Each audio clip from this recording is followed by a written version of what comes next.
Ripartiamo da dove ci eravamo lasciati la scorsa settimana, tracciando un bilancio della Fiera di San Marco 2026 a Ollastra. Eccoci alla tavola rotonda Giovani e Artigianato Rurale, formazione, identità e futuro maturata in collaborazione con Confartigianato Sardegna quale alleanza tra istituzioni, imprese e comunità. Un progetto capace di accompagnare le botteghe nei processi di innovazione e di sostenere il passaggio generazionale, strumenti finanziari, formazione duale, reti professionali e opportunità europee diventate leve per rendere l'artigianato rurale attrattivo per chi cerca un lavoro che unisca creatività, autonomia e radici. In questa prospettiva la Restanza si configura come motore di sviluppo del territorio. Centri commerciali naturali possono essere una grande opportunità per garantire sviluppo non soltanto ai commercianti ma agli artigiani locali. È importante quindi fare rete, continuare a lavorare per sviluppare il turismo artigianale e tutto quello che riguarda il turismo in generale, non soltanto come patrimonio culturale ma come una leva di marketing prioritaria per lo sviluppo dell'economia in Sardegna. L'assessorato regionale del turismo artigianato e commercio sta davvero puntando per una promozione integrale della regione Sardegna attraverso la partecipazione di numerose fiere internazionali e nazionali. Ma soprattutto quelle internazionali ci stanno dando un riscontro molto importante perché abbiamo riscontrato un incremento dell'afflusso turistico in questi ultimi 2 anni, addirittura del 33%. Stiamo lavorando su 4 misure diverse, una di queste molto importante per i giovani è appunto il passaggio generazionale. Le giovani imprese in Sardegna sono 12.000, di queste 2.507 sono giovani imprese artigiane, cioè guidate da ragazzi under 40. Sono numeri importanti, sono numeri che ci fanno capire che la Sardegna non è un territorio morto, non è un territorio dimenticato, ma anzi è un territorio attivo in cui i giovani fanno impresa, in cui i giovani costruiscono e in cui i giovani si vogliono impegnare. Questo è innegabile segno del fatto che ci sia un importantissimo capitale umano nella nostra regione, un capitale umano che si muove non solo per creare delle realtà imprenditoriali di successo, delle realtà imprenditoriali comunque votate a una crescita, ma soprattutto, evidenziano i dati, punta a creare delle realtà che diano valori aggiunti ai territori, che diventino un baluardo di presidio territoriale contro la crisi demografica, la desertificazione e lo spopolamento dei territori. L'impresa diventa centro culturale, diventa centro di coesione tra la società civile e l'attività economica. Questo capitale non può essere disperso, questo capitale non può essere sprecato, quindi sicuramente si devono fare degli interventi e si devono fare delle azioni che consentano innanzitutto di preservare quello che già c'è, ma anche e soprattutto di incoraggiare quello che non c'è, quindi di permettere a nuovi ragazzi che magari hanno un'idea, che magari hanno un piano, un progetto, di metterlo a terra e di iniziare a costruire nel territorio. Questo passa sicuramente dagli incentivi più operativi alle aziende, di cui spesso parliamo, il credito o altre misure,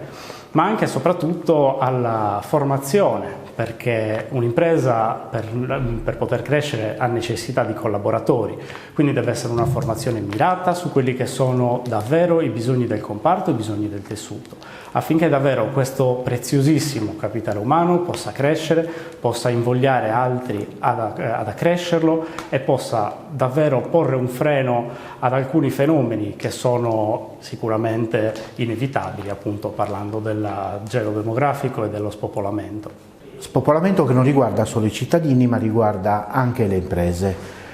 Abbiamo effettuato un'analisi sulla numerosità delle imprese esistenti e l'elemento più preoccupante del futuro imprenditoriale del territorio di Ollastra, ma comune purtroppo a molti altri comuni dell'interno, è quello di un'età avanzata. Molti di questi imprenditori probabilmente non avranno un seguito né in famiglia né all'interno dell'azienda con dei dipendenti fidelizzati. A noi piacerebbe con le comunità dell'interno fare una strategia per cercare di far subentrare una nuova generazione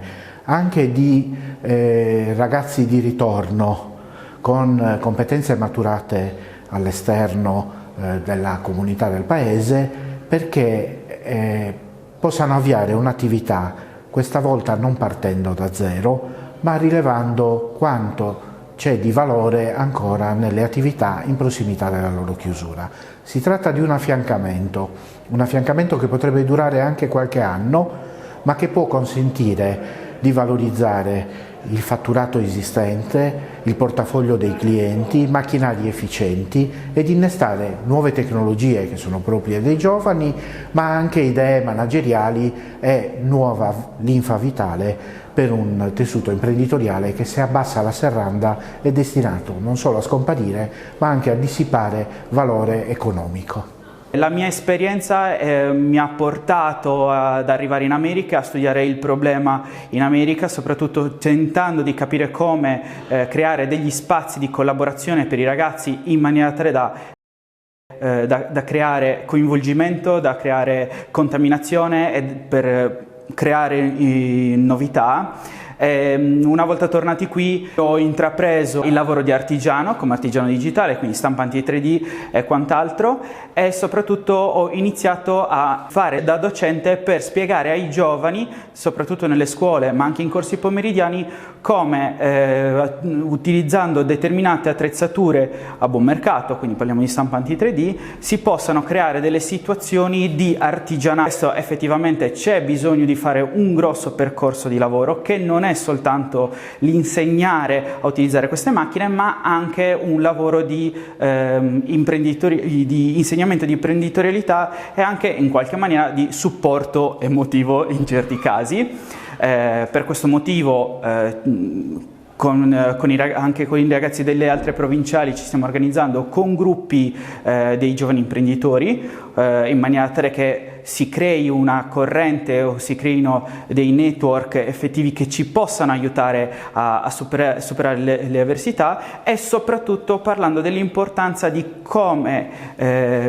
possiamo rimanere nei nostri piccoli paesi. Poter fare rete in questa maniera è molto importante, e laddove si parla di conoscenza e competenza non può non esserci presente l'assessorato della pubblica istruzione. In questo caso io ho parlato stasera in modo più specifico di quelli che sono gli ITS, gli istituti tecnici superiori, che possono essere frequentati dopo il diploma, prima della università se la si vuole frequentare, o comunque sono un presidio molto importante dal punto di vista culturale che può dare comunque un tipo di diploma. In particolare il nono punto dei nostri ITS con la Fondazione TAC